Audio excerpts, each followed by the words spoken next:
Hi friends, hello అందరికీ నమస్కారం. ఎలా ఉన్నారు? బాగున్నారా? ఆగండి. ఈరోజు బెండకాయతో ఒక కమ్మటి రెసిపీ చూపిస్తానండి. ఏంటి ఎప్పుడు కమ్మటి రెసిపీ అంటున్నాను అనుకుంటున్నారా?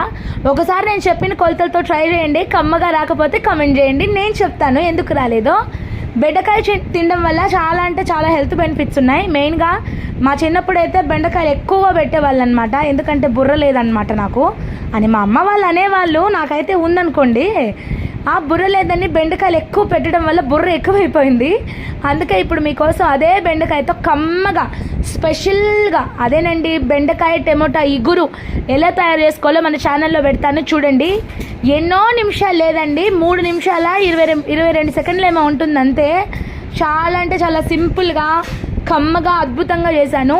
ఏ మసాలాలు వాడలేదు, ఉప్పు కారం టమోటా ఎర్రగడ్డ అంతేనండి. చాలా అంటే చాలా అద్భుతంగా సూపర్గా వచ్చింది. ట్రై చేయండి, నచ్చితే లైక్ కొట్టి షేర్ చేసి